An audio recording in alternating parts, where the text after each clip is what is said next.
Lukaka makambo Kinshasa amemi ngambo na bapaya minene oyo bazali na vi na biso ya Kinshasa. Tata mama to mwana oyo nyonso azali kobela. Dr Bali azali deja na vi na biso ya Kinshasa na bakisi na ye oyo ezali kobikisa bato nyonso bazali kosepela. Bato mingi bazali kowelela yango botalaka bato ndenge bazali na ba sambre nyonso etondi na bato. Kisi oyo ezali traduit en poudre basala na baracine ya banzete oyo basalelaka produit pharmaceutique. Tokende nyonso biso na limete 18e rue industrielle na espace Ngindu en face na monument El Mumba ya kala. Ndako oyo bozali komona bazali na bakisi bato bazali kuna batondi.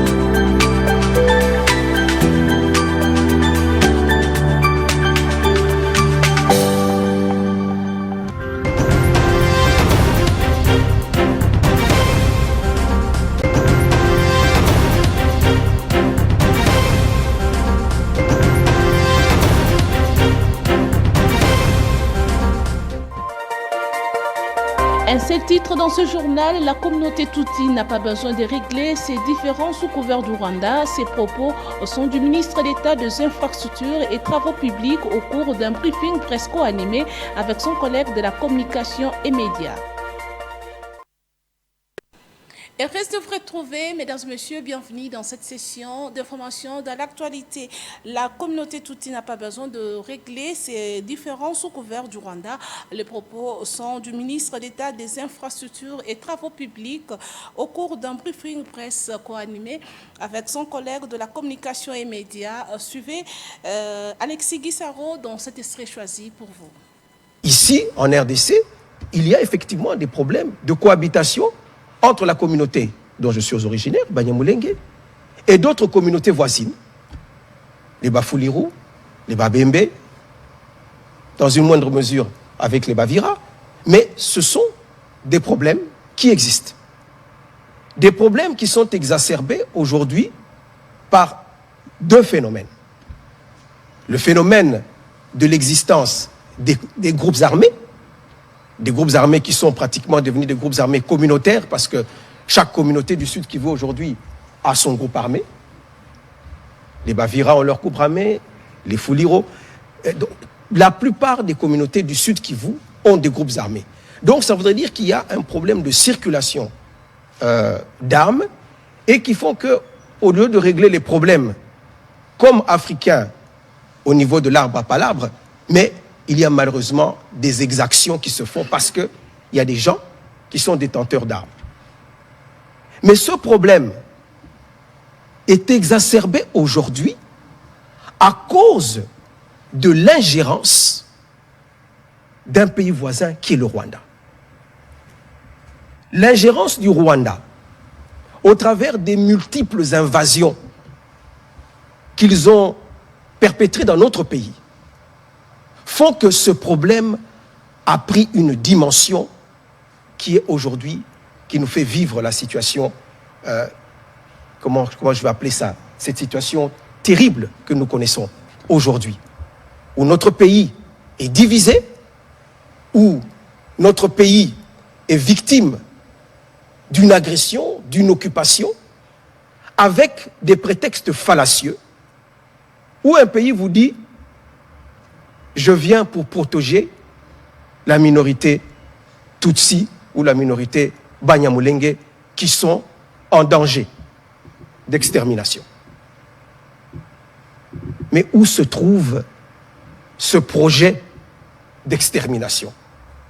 Qu'on me dise à quel endroit on a concocté ce projet et combien de Tutsis aujourd'hui sont massacrés dans notre pays.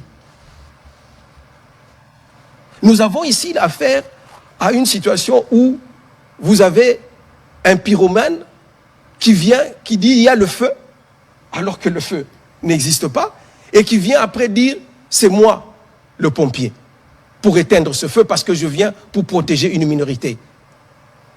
J'ai eu à le dire ici il y a quelques années, sur le même plateau ici de la RTNC, en disant que nous, comme communauté Banyamulenge ou de manière plus générale la communauté Tutsi, nous n'avons jamais demander au Rwanda de venir ici pour protéger notre communauté.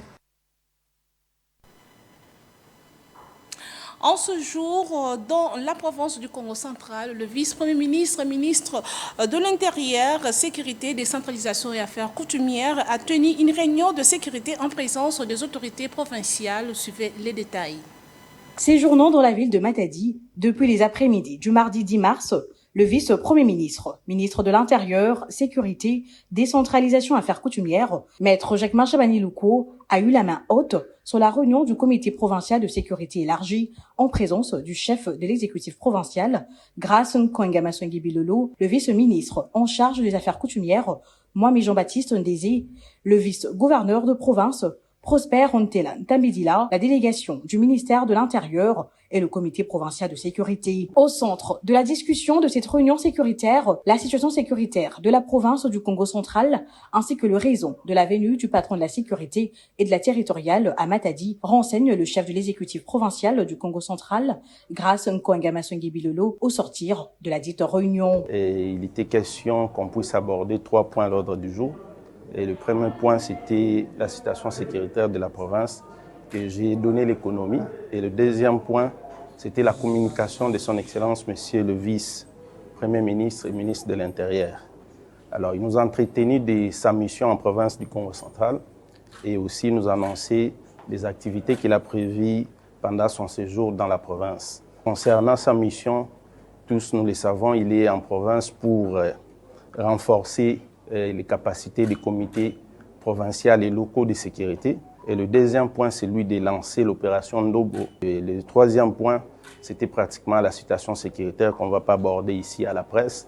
Son Excellence a donné des orientations fermes aux préoccupations des services de sécurité de la province. Le contexte sécuritaire du pays exigeant plus de vigilance, l'autorité provinciale a battu le pavé sur la quasi-totalité de sa province, prêchant vigilance, unité, cohésion nationale et mobilisation tous azimuts derrière le chef de l'État, Félix-Antoine Tshisekedi Tshilombo, et le force loyaliste en cette période d'agression rwandaise, tapis derrière ses supplétifs du M23, barre AFC.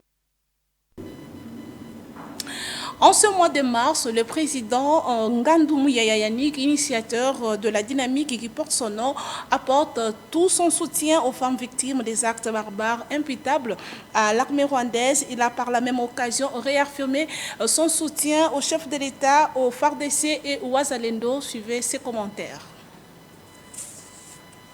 L'agression de la République démocratique du Congo par le Rwanda ne laisse indifférents les Congolais épris de paix. En effet, l'appel à la mobilisation générale lancé par le chef de l'État pour bouter dehors les ennemis de la paix ne cesse de trouver écho favorable. Le dernier en date est celui d'Ngandou Yayanik, président de la dynamique qui porte son nom. Le président Ngandou Yayanik soutient le chef de l'État, les FARDC et les Wazalendo qui combattent pour récupérer les zones occupées par l'armée rwandaise et le M23 AFC. Le président Ngandou Yayanik profite en ce mois de mars pour exprimer sa compassion aux femmes victimes des actes barbares imputables à l'armée rwandaise. Selon lui, quel que soit le temps que prendra cette guerre injuste nous imposée par le Rwanda, la République démocratique du Congo va la gagner.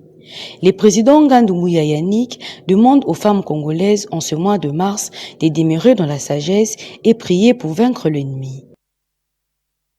Parlons éducation, dans ce journal, l'école Révérend Kim, site de Kintambo, a organisé à l'intention de jeunes filles de cet établissement une campagne sur l'éveil patriotique, une activité rehaussée de la présence du ministre de la Communication et Médias, Patrick Mouyaya. Suivez ce reportage de Tom Onzakimwena. Dans le cadre de la campagne Congolais Téléma lancée par la première ministre et chef du gouvernement Judith Souminois, l'école Révérend Kim, site de Kitambo, a eu ainsi l'honneur de recevoir le ministre de la Communication et Médias, venu uniquement pour sensibiliser les élèves en général et singulièrement les jeunes filles sur les enjeux à l'est du pays et au patriotisme. Prenant la parole pour la sœur Constance, Patrick Mouyaya Katembwe s'est apaisanti devant les élèves, enseignants et autorités de cet établissement sur l'appropriation de la patrie en ces moments où le pays est menacé dans sa partie est par les ennemis de la paix. Selon lui, la sauvegarde de la patrie n'est pas une affaire des hommes, donc les femmes ont une part importante à jouer. Le temps fort de cette activité, c'est lorsque le ministre Patrick Muyaya Katembwe a échangé avec ces jeunes filles sur les questions de souveraineté nationale. Qu'est-ce qu'il faut retenir de la campagne congolaise Téléma? Le ministre Patrick Muyaya répond. C'était un honneur pour moi de venir en ce mois de la femme, avoir l'occasion d'échanger avec les jeunes filles de cette école de référence. Mais on n'a pas parlé seulement de la place de la femme, mais on a aussi parlé de la campagne congolaise Téléma, parce que même avec des mots plus simples, il est possible que nos enfants comprennent les enjeux dans les. Ce que nous leur avons dit, c'est que nous vivons au pays de la masculinité positive, où le président de la République lui-même est le premier chantre de la promotion des droits des femmes, non pas seulement en termes de parole, mais surtout en termes d'actes, parce qu'aujourd'hui nous avons un gouvernement qui est dirigé par une femme. C'est une première dans l'histoire, et le ministère des Affaires étrangères, la Banque centrale et beaucoup de structures de l'État aujourd'hui sont des structures qui sont conduites par des femmes. Pourquoi? Parce qu'il faut montrer l'exemple, et je pense que le fait que le président de la République l'a fait de cette manière, ça permet aux jeunes dames qui croisent, qui grandissent aujourd'hui, de progressivement avoir de l'ambition pour que demain nous puissions avoir les femmes à l'égal des hommes contribuer pour l'émergence de notre pays. On retient pour l'essentiel la première ministre Judith Suminwa dans le cadre de la mobilisation de la population contre l'agression rwandaise orchestrée via ses supplétifs de l'AFC M23 que la campagne congolaise Téléma a été lancée. Soucieuse de respecter le mot d'ordre lancé par le chef de l'État Félix Tshisekedi Tshilombo pour apporter de l'aide aux victimes de l'agression rwandaise, la ministre des Affaires sociales, Actions humanitaires et Solidarité nationale, Nathalie Azizamunana, s'engage pour soulager la population de Kivu. Suivez ce reportage. Reçu en audience le lundi 10 mars 2025, Louis Armand de Béjari, conseiller politique spécial aux affaires internationales et émissaire européen, par Nathalie Azizamunana, ministre des Affaires sociales, Actions humanitaires et Solidarité nationale, déclare que tous les pays européens sont mobilisés pour soutenir la République démocratique du Congo, l'agressé de l'agresseur rwandais. Au sortir de l'audience, Louis Armand de Béjari a annoncé des sanctions financières contre le Rwanda. Ces sanctions sont imposées par 2 pays européens et de l'Union européenne qui se mobilisent financièrement pour venir en aide aux populations congolaises victimes de cette attaque barbare et injuste d'un pays membre de la communauté économique des États membres de l'Afrique centrale. Nous avons discuté évidemment de la situation dans l'Est, au Kivu. J'ai senti que son Excellence Madame la Ministre était extrêmement engagée pour soulager les souffrances du peuple du Kivu, pour soulager les souffrances du peuple congolais, très engagée, une femme de grande conviction, une femme de grande qualité pour l'humanitaire. Et je suis certain qu'avec elle, le ministère des Affaires sociales va continuer de faire de très grandes choses, encore une fois pour soulager la souffrance de tous les Congolais, puisque c'est à ça que sert la politique, c'est vraiment à soulager la souffrance des gens. Alors, la plupart des pays européens sont évidemment extrêmement mobilisés pour le soutien à la République démocratique du Congo. Tout le monde sait aujourd'hui qui est l'agresseur, tout le monde sait que l'agresseur c'est le Rwanda, et tout le monde sait que l'agressé c'est la RDC. Et les pays européens ainsi que l'Union européenne se mobilisent, et pas simplement en parole, se mobilisent aussi en actes pour établir des sanctions financières contre le Rwanda. Signalons que cette aide est une urgence étant donné qu'il y a 2 millions de déplacés et de victimes de guerre dont il faut absolument soulager la souffrance le plus rapidement possible. Autre chose, le président du mouvement du réveil des personnes vivant avec handicap, Dexy Masséna, a visité une cellule de sa structure installée dans la commune de Lancelé, et c'est dans le cadre de la campagne qu'il a entamée dont l'intitulé est Sombela, c'est l'île moto. Suivez ce reportage de Ginelle Pezo et Fanny Chiswaka. Cette descente rentre dans le cadre de la poursuite des activités au sein de cellules de personnes vivant en situation de handicap et à cela s'ajoute l'opération Sombela Cellule Moto. Le président du mouvement de réveil de personnes vivant en situation de handicap, Dexi Masena, a par l'occasion remis une somme d'argent qui permettra l'achat d'une moto. Pour nous consommer la moto parce que tu peux sa moto une fois mbala moko mais le ko to pesi moto parce que na quartier moto ezate bazali ko kende consommer moto tout de suite yango to zali ko pesa bango mbongo na bango oyo to sali awa sur place pour que ba kende consommer moto. Trésorier de cette initiative, le président de la cellule locale a exprimé sa joie. Vraiment merci beaucoup na sepeli makasi pona likamoyo mokonzi na biso azosala. Mokonzi na biso abandika kaboete soki na pesa merci wana ezali pona makambo nyonso oyo azosalela biso ezaka pona ba moto te pe mbongo oyo tosimbi ezali mbongo muke kolanda makambo oyo azosalela biso asaleli biso nanu ya liboso makambo mapango na banzi bato nyonso tu bayebi yango la Kinshasa ngo même mokonzi ya mboka azoyoka yango oyo pe azokontinue kopesa ba moto apesi te ngai muta liboso to bandaki déjà lisusu ngai pe mususu pe azopesa ngai alors lokwa moto ezalaki te pembeni awa nda pesi nga mbongo o bino bozomona o vraiment na ko remercier mokonzi na ngai pe na mokonzi ya mboka amona nanu ye avant ya komona ba mususu. Il convient de souligner que cette action s'inscrit dans la vision du chef de l'État, Félix Tshisekedi, qui vise à lutter contre la mendicité de personnes en situation d'handicap. Cette initiative va s'étendre dans le reste des provinces.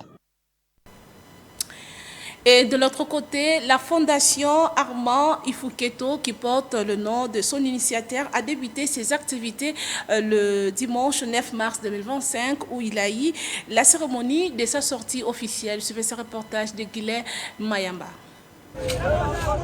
La sortie officielle de la fondation Armand Ifuketo Kiankanda Faïk a eu lieu le dimanche 9 mars 2025 dans la commune de Massina en présence des plusieurs invités et des membres de cette structure. Tout a commencé par le mot des circonstances du pasteur Mokili au cadre de Faïk.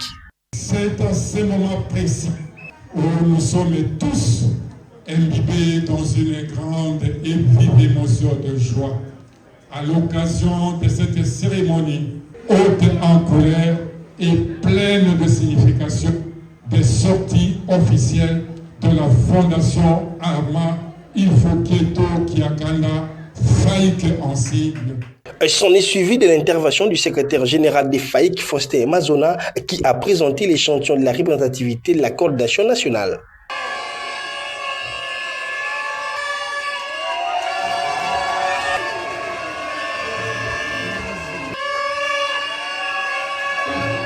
Prenant la parole à son tour, le coordonnateur national Armand Ifuketo a martelé sur l'objectif de son initiative avant de présenter son comité directeur.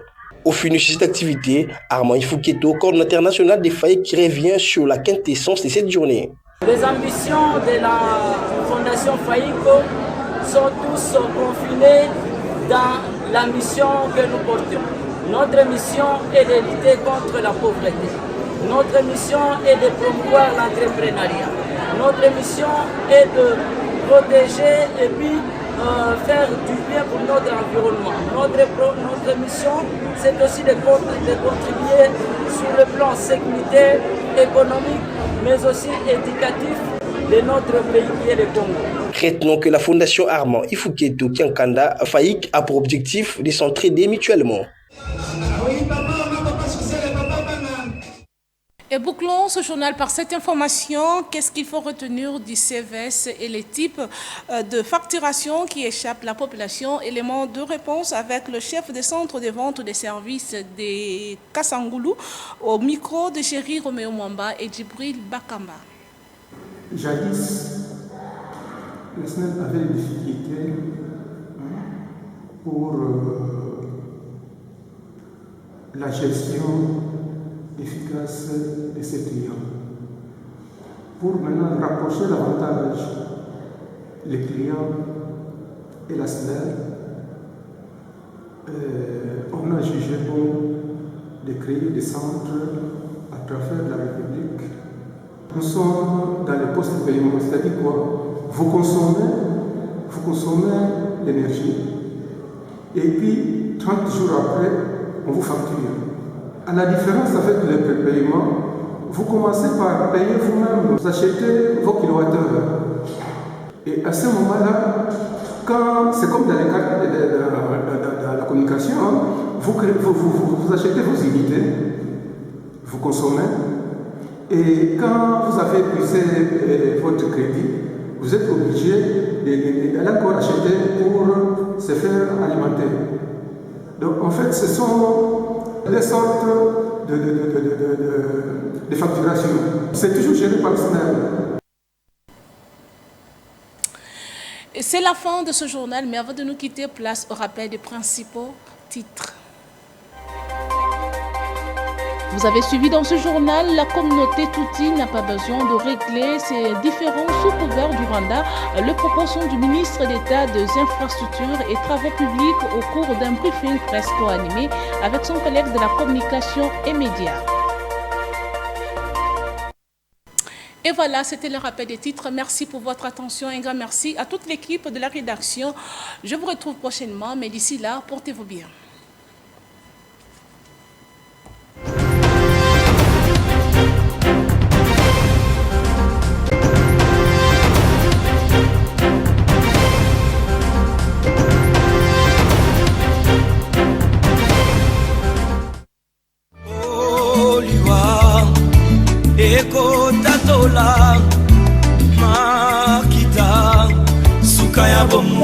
La famille Mawesi a la profonde douleur d'annoncer aux amis et connaissances les décès de la père, oncle, grand frère, petit frère et grand-père Mawesi Matumona Santos, mort survenu dimanche 2 mars de suite d'une maladie. Les programmes des obsèques se présentent de la manière suivante.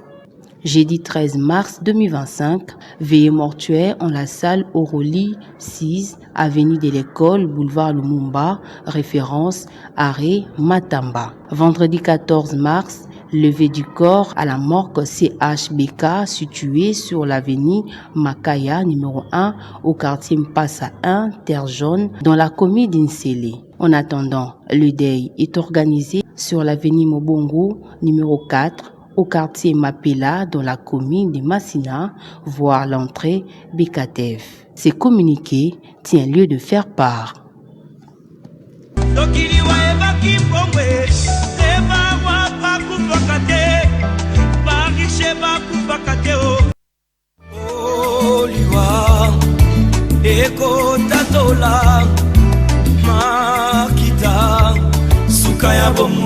La famille Mutumosi a la profonde douleur d'informer aux amis et connaissances la mort inopinée de leur fils et petit-fils Ben Butuka Mutumosi. Mort survenu le 26 février 2025 aux cliniques universitaires de Kinshasa des suites d'une maladie. Les programmes des obsèques se présentent de la manière suivante. Jeudi 13 mars 2025, veillée mortuaire dans la salle ILES située sur Armée du Salut de la commune de Selembao. Vendredi 14 mars 2025, levée du corps à la mort des cliniques universitaires de Kinshasa, suivi d'inhumation au cimetière de Mengadi 2. Un bain de consolation est prévu dans la salle ILES après l'enterrement. Ce communiqué tient lieu de faire part.